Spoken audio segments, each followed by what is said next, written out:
Mhm. Maybe I started it wrong, didn't I? Ain't that something? Right here.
Well, hello guys. I do know that this is outside of the season, but I had to bring our guest on tonight to talk about this like weird, strange, crazy, toxic, sometimes loving topic of co-parenting, the ups and downs. And I know we as parents, definitely young right now, have found ourselves either outside of a divorce or a breakup with kids, not only in a blended family or just single parenting altogether. And I think this is like a topic that can go in so many ways. But I am glad to introduce our guest. You have the floor, ma'am. Awesome. Thank you so much. Hello, everybody. My name is Kiana Daniels, and I'm excited to be here today. I am an author, a five-time author of books, and I wrote a book called Girl Move On, A Guide for Letting Go, relationship book, self-help. And I'm also the author of Tamia MO, parts 1 through 3, urban fiction. And I am just really excited to be here to talk about co-parenting and how to navigate all of that because I know it's not easy sometimes. And guys, I do apologize as well that it does seem that I may have some buffering going on my end. But so I came across you on TikTok. I want to say a couple of days ago, and I'm like ecstatic that I was able to get you on as fast as I was. And if you can go into a little detail, I wanted to play a video for you guys, but me being so busy today, did not do what I was supposed to be doing with downloading the video so that I can play. But there's this one of your videos that has gone viral, where you are constantly kind of responding to comments from it. Can you go into a little detail about that for me? Yeah, it's been a wild week. I'll just say that one of my videos, I made a video just talking about, I stitched a video. If you're not familiar with TikTok, I basically took another creator's video and I made a video to her video. And she was basically saying that as parents, when we have children, we have to be honest with our kids about how the other parent is basically performing or not showing up or showing up in their lives. And so I stitched that video just basically talking about my childhood, what I went through with my dad. And then I also talked about what my daughter is going through with her dad. And what my whole premise for the video is, I wanted to just let people know, like, it's okay to tell your kids that the other parent is pretty much not doing what they're supposed to be doing in so many words. I feel like pretty much the older generation would not say, that the other parent was not being a good parent. They would What's just kind that? of listen What's to that you. famous saying? They go and say, you don't supposed to bad talk the other parent. Yes, and that's pretty much. I don't know, the video now is probably at about 360,000 views. Wow. And I would say half of the views were like, don't bad talk. And I don't feel like, me affirming, because my daughter kind of arrived to the conclusion on her own about how she felt about her dad. It wasn't me bad mouthing, and I don't think my daughter bad mouthed them. She just said that he wasn't being a good parent. And I agreed. And so half of the folks in my comments said that it was bad mouthing, but a lot of people said that they wish that their parents had told them growing up that their fathers or mothers weren't being good parents. So from that video, I made a lot of follow-ups to people's comments. I just wanted to kind of affirm what people were going through in the comments. And there were some opposing comments that I made videos to, and just wanted to respond to people. So it's been a lot this week, just kind of on the journey of a viral video. It's my first big viral video. So. So now that situation that caused you to stitch that, was it something recently that happened with your daughter? It is, yeah. It was a situation where she was supposed to spend some time with her dad, and it didn't quite happen like she and I would have wanted it to. And the communication kind of failed on the other side. So it was just really hard kind of dealing with the emotions, because I've been there as a kid. I had my dad, standing me up and stuff, and not being there like he was supposed to. And I have had to deal with that, and to find myself in this situation with my child is definitely not something that I wanted for myself or for her. And that was another comment that I got frequently in my comments, like, well, how did you end up in the same situation you were in? People just kind of being judgmental. Yeah. But yet and still, my approach has been to always just be honest with my daughter and let her have her feelings, because it hurts, even if you are supposed to hang out with a friend and they stand you up last minute, your feelings are hurt. You're a little grieved. And so allowing her to express herself and me affirming how she feels about the situation, about her dad, that was my whole point. And I think this way that I'm choosing to parent, which I'm not knocking other people who decide not to parent this way. Mm-hmm. I just feel like this is the most transparent path forward for me and her. And it's hard to decide to do things this way, but I think that this is the best that I can give to her, is to be honest with her about the situation with her dad. So why do you think, just in your opinion, I know you can't really answer for everybody else, but what are your thoughts on the reason why it is like so taboo for us to be honest? Because for me, I'm really starting to see that a lie is honored more than someone basically saying this pretty much what it is, and it being the truth.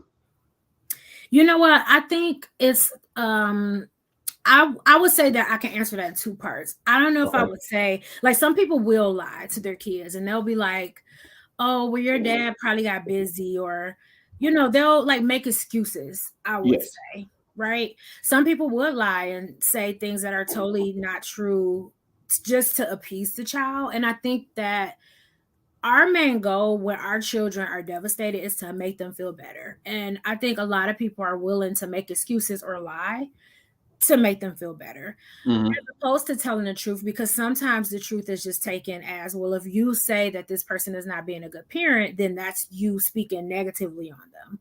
I don't agree with that. Telling the truth is not negative. Like, the truth is the truth. You just have to tell the truth to your child in a way that they can absorb it and understand it at whatever age they are. Now, bad mouthing, in my opinion, this is what I said in a follow-up video, would be me saying, oh, your dad is not sugar honey iced tea, fill in the blank, or your dad is, just saying bad stuff. And I don't say bad stuff. But it's true that if a person stands their child up, that they're not being a good parent. That's just the truth. Me saying it does not make it untrue. Right. So if I say it in a way that she can understand and affirm how she feels about it, I don't think there's anything negative about that. But I know people who think that that's negative. I don't agree with that. Trust me, neither, because you just pretty much, for me, made a valid point of Yes, me talking down about the other parent is me going out of my way to Mm-hmm. call them out by their names, or to say something that I definitely don't know. Right. But for like your situation, which I've had the situation myself, where the child comes and say, "Hey, this is how I'm feeling, and it doesn't feel good," and you're just reassuring this person, you have the right to feel that way because that is exactly what's going on, and I am sorry that you're going through that. I don't see that as being wrong. Right. um I I'm really lately here, more than anything, these past few years, have seen how, especially in marriages, this is another kicker for me, where the parents stay together until the kids are out. They're empty nesters, they're graduating and stuff, and then all of a sudden they come home and their parents are divorced, and these kids are devastated trying to figure out what in the heck happened. Oh Mm-hmm. well, for the past 10 years at the end of our marriage, me and your dad, we've separated, y'all go to school, he goes to his house, and just stuff like that and whatnot. But the kids are tormented and traumatized more outside of that than being told at 11, 12 that, hey, mom, not saying that they don't get hurt when that happens, but I just see it as being more traumatizing because now here your parents have basically lived a lie, Mm-hmm. and you're going out in the world, Mm-hmm. and because there's so many people even on this show has like I want my grandparents marriage, that 40-50 year marriage, Mm-hmm. and the only thing that they saw was a number, and they never saw what was inside and how grandma and granddad slept in separate rooms, Right. really were not in love with each other. It's and so I take that to what's going on with parenting as well. So if Mm-hmm. I sit up here and, like you say, making excuses for someone that's not doing what they are supposed to do with their title, Yeah. then what does that allow my kid to believe when they get older? They're going to do the Yeah. same thing. They are. And I feel like essentially, I think when we don't address it and we don't provide the kids the emotional space to be able to handle it, then they begin to make decisions out of the pain from the parent not being there.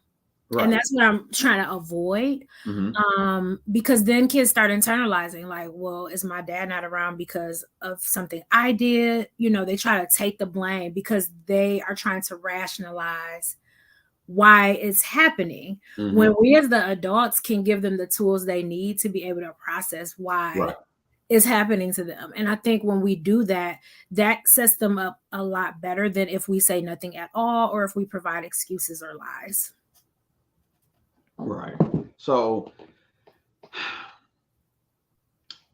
the other part of one of the videos that I came across that kind of somewhat brought me to tears and me throw myself up under the bus is that, so I have 5 kids. Mm-hmm. For my oldest 4 are adults. They're over 18, and I got one getting ready to graduate in about 2 years.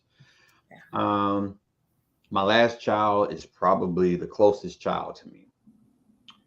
My older 4 are as strange as I don't know what. Um, do I have fault in it? Yes, I have fault in it. Um, for an example, like right now, my daughter, my second to my oldest, she's at odd with me with the sense of that she's asking or thinking that I'm not being there enough for her, which I Mm-hmm. can admit that her first 16 years I wasn't, on purpose, unfortunately, in a bad way. It's something that I can't change. And when she asks, where was I? Why was I not there? the only thing I could tell her was the truth is I was insecure, even though I still had kids after her. I was still insecure and not mature enough with what I was doing. I was too busy trying to create a family that I thought that my family should have been, meaning my mom and my dad. But I was at the same time creating the same family that my mom and my dad created. Right. And so it wasn't until 37 everything came into play, and I went into researching and reading and self-healing and understanding my traumas that I had, and trying to build those bridges.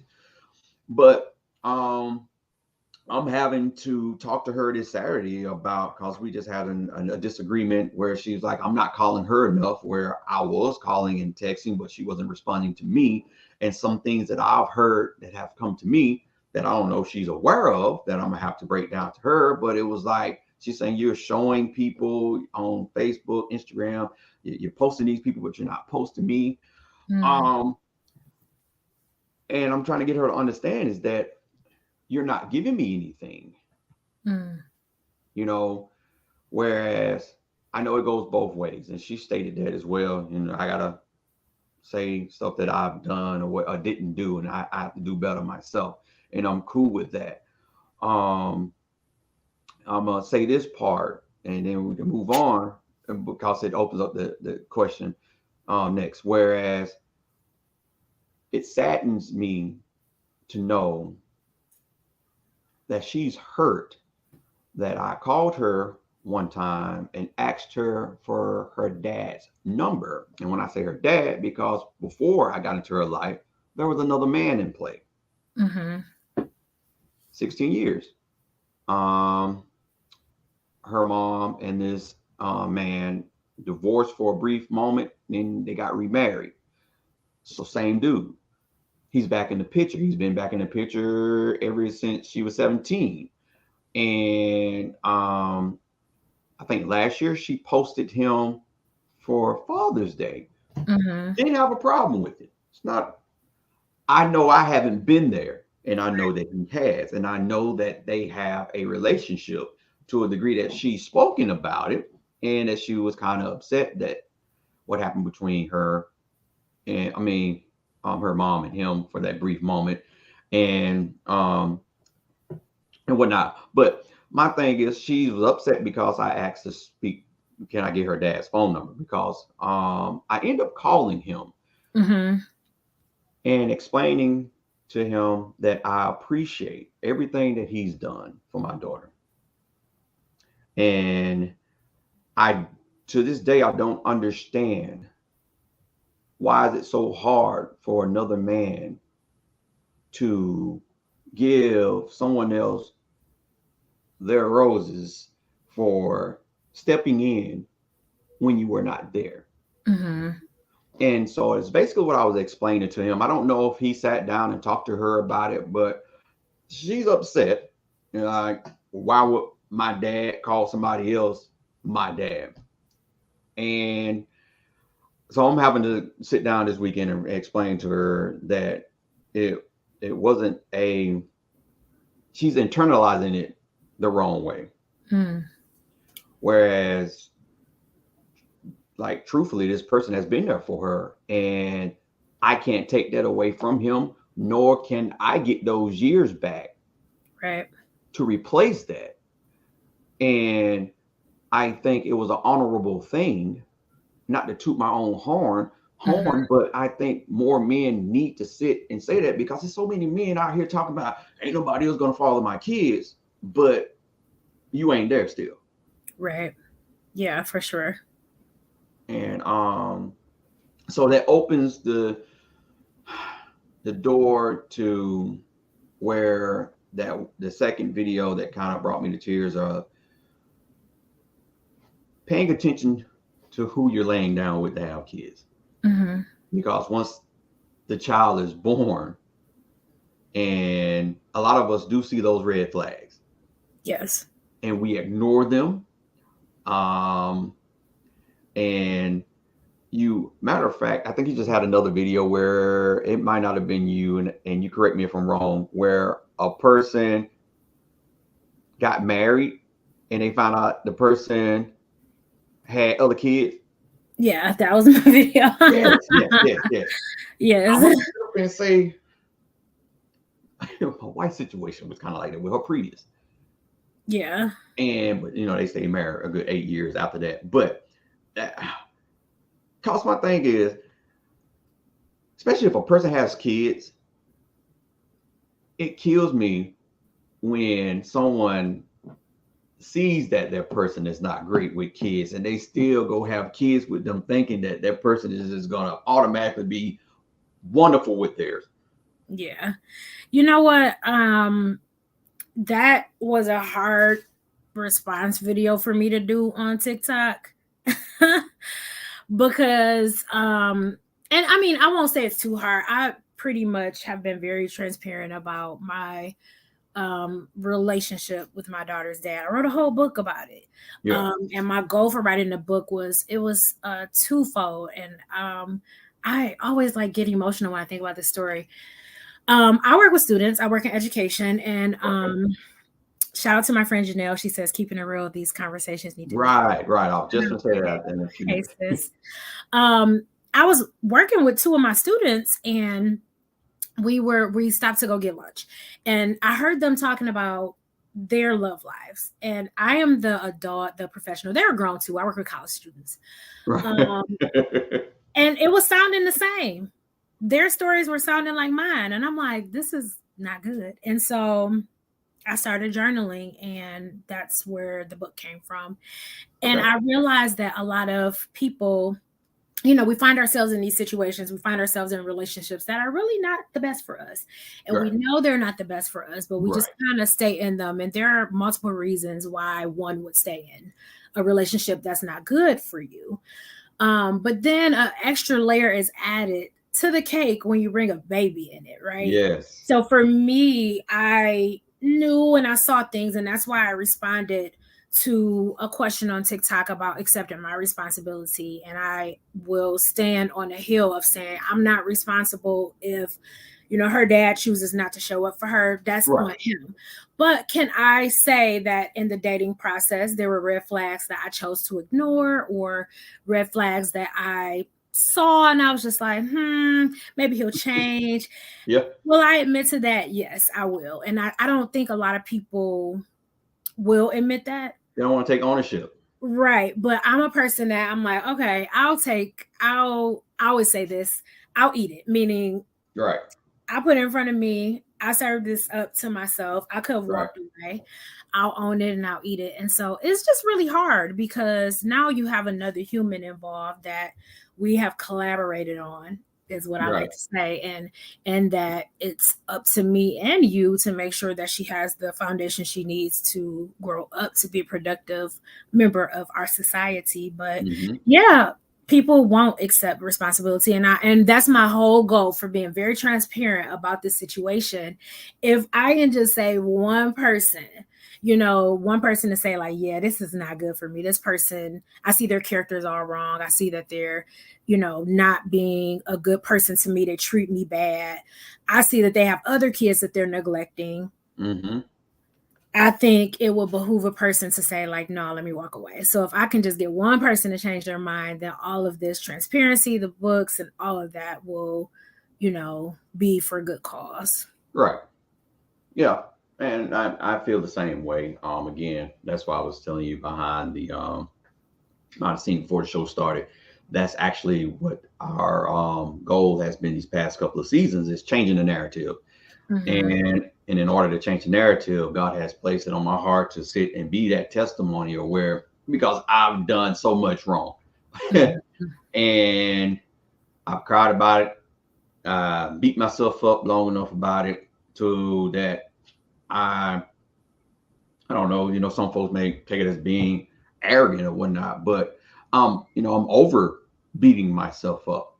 Yeah. Because I can't change that. What I can do is correct course on getting as much knowledge about how I need to take better care of myself, mend the relationships that are very important to me. Yeah. Only if the other person is open to it, because sometimes you can't control the way a person responds to how you address yourself. You know, some people don't like change. Right. Definitely finding that out. And let me say, I hate to interject. I want to put like a pin right there. Because that's something that my dad and I are working on, just our relationship. And it's been a journey for us, because we've had different just kind of intersections where we were trying to build our relationship and it just wasn't working, you know, and things were happening that I'm like, what is going on? You know, like, I don't know if we're at a place to be able to do it. And I think for me, just going on my path to healing myself and being in therapy, that is what I needed to be able to kind of see it through. So like, me and my dad have been like really consistent for the last 2 years. Okay. You know, just 2 years, like, and we don't talk every day. Right. Maybe like once or twice a week, we'll send each other a message. He'll call here and there. We'll get together for breakfast. So I had to accept that the relationship that I wanted or thought I should have with him does not exist, and it won't exist in a way that I wanted it to. Right. Once I accepted that, I was able to accept the relationship that we have now. And I don't make it what it needs to be. I don't make it smaller than what it needs to be. The relationship is just what the relationship is. And once I was able to accept that, it was just like a different kind of level of understanding that we have. And we're able to be with one another and hang out with one another, and things are good. And I'm grateful for that, because, you know, and I know you talked about your daughter. I think that's where I'm at right now. Yeah. That's where I'm at with her, because I know what she's going through. And so I backed off. And because again, there's other parties involved in these other parties, and this is with my last 4 kids in general, well, my first 4 kids in general. These other parties are so strong to where I'm forever doing wrong, and I can't do right. So I'm at the point now to where I'm telling my side, and you go according to how you feel. And I'm just gonna have to accept that. Because now I'm just like seriously beating myself up, trying to figure out why stuff is not working. And what you were just stating about understanding that the relationship I wanted and how I wanted, better, more than anything, how I wanted it is not going to happen in that sense. Yeah, I think, you know, and I think for her too, for your daughter, everybody has to be in a place for it to happen, because at one point I was unwilling to open the door. You know, I had opened it so many times for my dad, and then I got to a point where I was like, okay, it's shut. Like, I put all the bolt locks on it. You're not getting through this sucker, because I've been through enough, you know. And it's a process. And I talk about this too on my TikTok, and saying that forgiveness is a process. I thought forgiveness was like, okay, you did something to hurt me, I'm going to say to you that I forgive you, and then we just move on. It doesn't work that way. You gotta, you know, it doesn't work that way. It's a process. And I've learned that, and I've embraced it. And there are moments where I get pulled back to certain things that happened in my childhood, certain things that bothered me. And I sit in those moments. I like to, and I know a lot of people are like, oh, I gotta like sweat, like push it off, and like, I hate that. You know, folks actually really think that you can forget that stuff. I sit in it. I honor my feelings. I feel how I feel, and then I pick myself up like, okay, we're not there anymore. I can feel how I feel about it, and I can move forward. But it's a process. So, you know, just praying that you two, or you know, your other kids will be able to get there. And some people just never arrive there, but grieving the relationship that I thought I should have versus accepting the one that I already have. Right. Those two things are, you know, it took me a while to get to this point, and it's been, you know, 3-4 years of therapy. So I didn't get here on my own, Okay. so. Well, I like the fact that you did say therapy because, it's another taboo thing still in 2023, a taboo thing in the Black community. Yeah, for Counseling. sure. I don't play by my therapist. Shout out to my therapist. I will be seeing her tomorrow. I need my therapy because it helps me to just be able to deal with life, because life is a lot. Yes, yes, yes, yes, yes, yes, yes. So, if you, I know we can't change stuff. So, if you were to be in a building with thousands of girls, and I'm gonna choose you because you're a woman, girls, no kids yet. Mm-hmm. What is it out of your experience that you could kind of tell them to try their best to look forward to doing and not doing when it comes to relationships and having kids? Let me be the first to say that I'm still learning. Right. And I talk about this a lot too on TikTok. I'm like, okay, I'm 37 and I'm still getting my lessons. Mm-hmm. But what I would say is to just kind of slow down and like aim to know yourself and what it is you possess and what it is you can contribute to the world and how you can grow and develop. I think and I know at least for me, when I was younger, my focus was on, okay, I gotta get married, I gotta have a family. Like that was like a big focus for me. Yes. Although like I went to college and I did a lot of things, the biggest one was I gotta get married and I gotta have a baby. And I think that's where a lot of girls are. A lot of women are wanting the same things, and it's not wrong to want that. Right. But I wish that I had taken more time to just really focus on, like, who are you, Kiana? Like, who are you in your core? What is your purpose? What is it that you want out of life? What do you want to do? I wish I had put more energy towards that instead of like, oh, I got to be in this relationship. Oh, I got to meet a guy. Oh, I got to, I'm here now. And I think, I had my daughter when I was like 28 or so. Mm-hmm. And I'm like, I wish I had known a lot of things, but with life comes experience. But I would just tell, young girls, and I was stubborn, and a lot of these girls are like, I am fortunate to have the career that I do, in which I'm able to work with students and get to know them on a personal level. And you don't know stuff until you know it. But now it's like I'm grateful for like a TikTok or whatever, where I'm able to share my story and have people like, oh, I never thought about that way, or can I ask your advice? But I would just tell them, like, know you, get to know you, figure you out, and then just kind of go through life trying to figure out your purpose and who you are, and everything else will come to you at the time it's supposed to. And I felt for me like I was just trying to like rush it and pull it down. Mm-hmm. So much so that I feel like it caused me to be here. But another thing is, even though I'm here, I can use this experience to grow and learn from it and have other people be able to do the same. So that's exactly what I would tell. Right.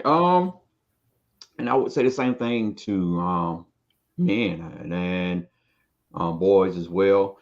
Whereas adding an extra layer on getting to know yourself is to value the position that you're in. Guys, because there are so many of us men out here are so tight when it comes to, we don't want, and like I stated a little bit earlier, we don't want a particular person or man or another man to parent our child. Whereas co-parenting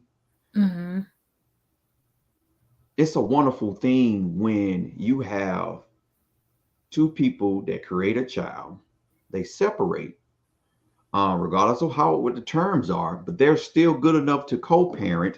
They bring extra bodies in to where they're dating or getting married, and they're still able to co-parent out of the four of them with no problem. That's like extra love when it comes to the bigger picture. I've seen where there have been kids that have that awesome co-parenting where I got two dads, I got two moms. Yeah. And it's like one of the best things.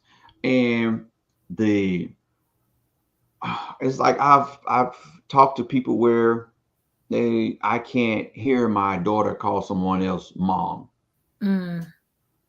And that was off the subject. But guys,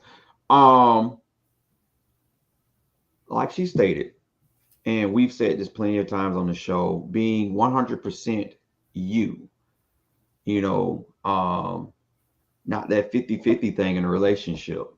Well, finding out who you are allows you to be that 100% you, bringing in your 100% yourself. And that's even with friends, because you don't know who you are when you're looking for friends. You're going to also get toxic friendships that are going to possibly make you make bad decisions as well. And so finding out what you like, what makes you tick, what you don't like, especially, that allows you to figure out these red flags and point them out and say that, hey, putting boundaries down. It's a great thing. So before we wrap it up,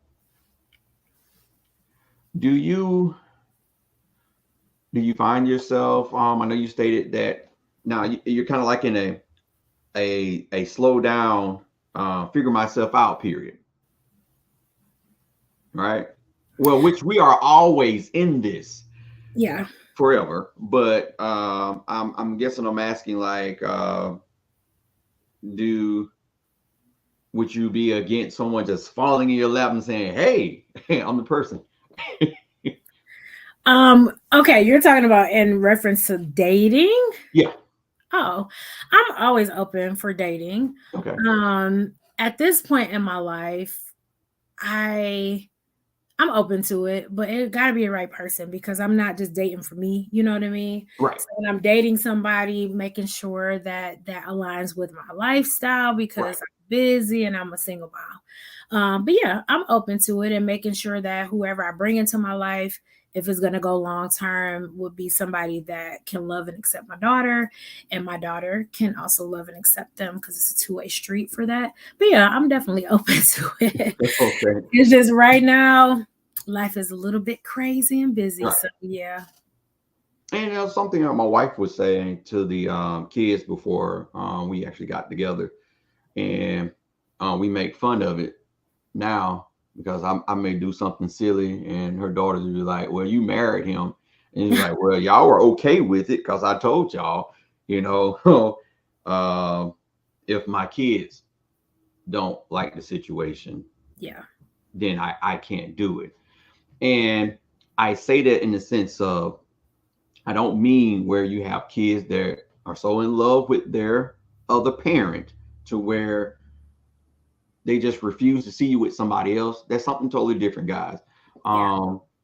We mean in the sense of where this person is not treating you worthy enough as a person, definitely mistreating your kids, then yeah, that's something that you shouldn't bring into the house when you have kids, especially at a young age. Yeah, for sure. So I like that though, that you still haven't taken dating off the table. So with her dad, is it still a in and out, or is just a totally out? I don't know what we're doing right now. To be honest, I don't know. We're still having to navigate what things will be and will look like. It's a hard thing and I talk about this a lot, just kind of deciding how to go about it, because I don't want to like close the door. Right. And also I don't want my child to be traumatized and hurt from the inactivity and the absence. Right. I'm not sure what it's going to look like. Certainly, I don't want to cut off access. So right now we're just kind of like in a weird space, I guess I'll say, to be completely transparent, and hopefully we'll be able to get into a better space. But right now we're just not in a good one. For my daughter's sake, I would love for it to be 100% in. But I can't control that. It's one of those things that, similar to my relationship with my dad, that I've kind of given up my expectations and my control of what you have to at some point, because if I've let it go. Run yourself right. Yeah, I've let it go. It's going to be what it's going to be, and I'll help my daughter along the way to deal with that, her emotions towards that along the way. But it's hard, because you don't know. She's 8. I got more years to try to work on co-parenting, and I'm certainly open to it. I want to be able to do it. You just need 2 open parties, not one. And so I'll say it like that. So I totally forgot about this one question, and we do have a couple of minutes, and so I'm not gonna dive deep into it. Definitely may have to bring you back on, because I think this is like one heck of another conversation in itself. The freaking child support situation. Goodness, I know I opened up that can of worms. Whereas I put myself on child support. Yeah. And on all of my kids. I guess my previous marriage, it was automatic. We had to go through it anyway because we were getting divorced. But prior to my last child, I did that. And I had bumps in the road. I had some rears. I wasn't consistent, not on purpose. Like, it wasn't just bump y'all kids, I ain't finna pay because I'm in the system type thing. Nah, it's just I had some bumpy roads. Some of it was my fault and whatnot, and I own up to that. It's cool. But it's funny to me, and I go back to, again, behind the scene, where I was saying that how you have those guys that are trying to do things, and they go through hell. Yeah. Versus the ones that are not, and it's like they get a pass. Some of them get taken off with child support, and then you still have the girls or women, they're still saying, "Oh my God, he's no good, he ain't doing this," but you chose to take him off child support. Right. You know what? I am for whatever situation works good for that particular unit. Right. And one lady said that every man should be on child support. No. And I'm like, well, if a man is being consistent providing finances for his child, then I don't think that that's necessary. The consistency is the common thread. Yeah, now, you're not being the last thing where you're forcefully having to get something out of a person that's supposed to be doing something. Right. I think for me, the problem, the thing that kind of grinds my gears about child support when it comes to men is that men, and I'm not saying everybody, but a lot of men, they don't want to pay it at all. Yes. And for me, it's like, okay, I know y'all not crazy. You have to pay to eat. You have to get shoes and clothes. You live in a house with heat, electricity, and water.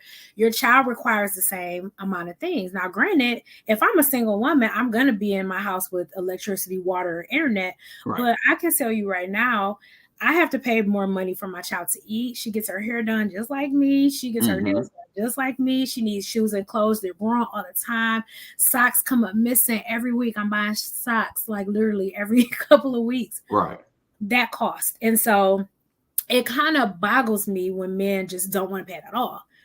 No, kids cost, and both parents should be responsible for the financial, responsibility of the kids. So I think it depends on the party. I do have an order. The order will stay in place. And actually, my daughter's dad doesn't complain about child support. That's one thing we got going. He don't complain about it. Okay. I get it. Every 2 weeks, there's no problem. But I know men who don't like paying. They don't pay. They in and out of court. Thankfully, that's not my situation. So should a person allow the other party to see the child if they're not doing their part? That's so touchy. I don't like giving an answer for every case. It depends. I mean, and when you have court orders in place, you know, it's so hard because I have chatted with women who are like, there's a court order, he doesn't follow it, or I've chatted with fathers who are like, I have a court order. I was going to say, I had court orders, and every time I went to go get my child, she left. Yeah, and so it's so complex. Because really only the parents know what's really going on in the situation. Because I would hate to say like, moms, follow the court orders, but then you know that your child is being abused and behind the scenes. Right. It's one of those, and I try not to touch. I was like, really, like, why did I open the can of worms talking about But no, I like that answer because you really it's a touchy and situation by situation answer, because it's a case by case. You really don't know. Exactly, because I don't know all the details, but it's something that certainly, like, I think every parent deserves to have adequate parenting time. The child needs to be with both. And I know it's not possible for sometimes it to be as equitable if you live far away or out of state or whatever, but every parent should have parenting time and should take advantage of their parenting time. But even though that's how things should be, that's not how they always go. So it's hard. No. You answered. Yeah, that was an answer that I was looking forward to. Well, I was hoping, because again, you really can't say, and for someone to sit up here and say that, oh, nah, you shouldn't. Yeah.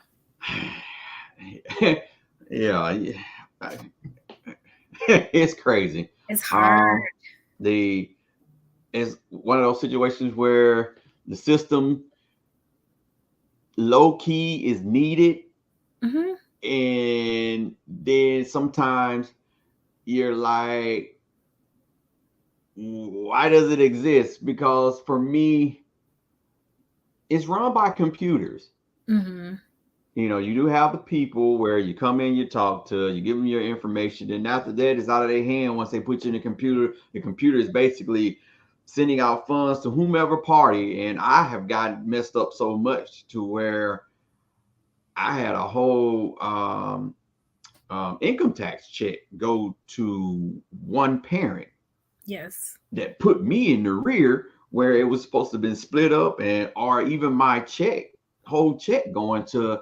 And if it wasn't for me paying attention to the mail and me going down those several times to figure out, what are y'all doing?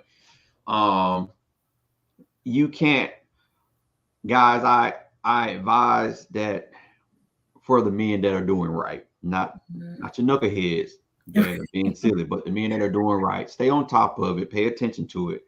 I'm always an advocate of let it come out your check. You don't have to worry about it coming out, and you will have receipts, paper trail to sit up here and say, well, y'all took the money, So I definitely love the information that you provided us today, and would love to have you back on, definitely to dive in a little bit more. The fact that you did say a teacher, right? I'm not a teacher, but I do work in education. Okay, you work in education. Okay, cool. What do you do, if you don't mind me saying, right quick? So I've worked at several colleges around the state of Michigan, just kind of working in student support. So anything outside of the classroom, I've done. Okay. Yep. So advising, working in housing, project management, things like that. So yeah, you right there with the little adults. Yeah. They grown though. I work with college students, graduates. No, little adults. They still well, then no, because you do have some. Because my wife just went back to college, and she's 34. So yeah, you do have some She would big be one of my adults. students. Yeah. So you have a variety of adults. Yes. Yeah, okay, cool, awesome. And definitely by all means, we'd love to bring you back on to Thank you talk for about having me. other topics and whatnot. And where can we find you? Yeah, so you guys can find me. I'm all over the internet. www.kianadaniels.com. That's my website. You can find me on TikTok, Kiana_DEE. And then I'm on Instagram, author Kiana Daniels, and on Facebook as author Kiana Daniels. So I'm out here. I'm easy to locate. And definitely, by all means, go whenever you have a chance. Feel free to go back on the page, and if a title speaks out to you, take a gander at it, look at it, whatnot. And even if you have a topic yourself that you want to bring to the table, I'm always open to. I have a lot of guests that shoot me, hey, can I use your platform to bring a topic to the show? So because we have another author that I'm allowing her to go through her book chapter to chapter on the show. Nice. And it's I keep picking at her because I really feel like she wrote the book for me, for older me. And but it's the communication between man and woman, and why it don't work type. So it's called Truth Speak. Nice. And her episodes are on the page as well. So, but yeah, the door is open. And again, like I stated, once I figure out the new season coming up, I'll shoot it over to you. And if you have any openings for that to jump on, the more the merrier. Thank you. I'll be willing to come back. I'm actually working on a book now about what I've been talking about. All of these TikTok videos has been inspiring me to kind of write a book from the perspective of younger me and what I experienced growing up. So yeah, I would love to come back. Thank you so much for having me. I really enjoyed my time. No problem. And well, hopefully we'll see you soon then. Absolutely. Thank you. You have a great night. You too. Bye-bye. All right, guys. I totally appreciate those that are watching and that will watch it a little bit later. I know this was a sprung on you episode, but definitely be ready for the next season. Is going to be big. And if you haven't tuned into our podcast, shame on you. It is the Sofa Pillow Talking. You can find it anywhere where you listen to your podcast. But if you watch it or listen to it on Spotify, you'll see the actual videos that we post as well. This season, we're doing couples. The new episode just dropped tonight, so you can go see the couples of O'Neill, wonderful couple that we interviewed. And until next time, we shall see you guys later.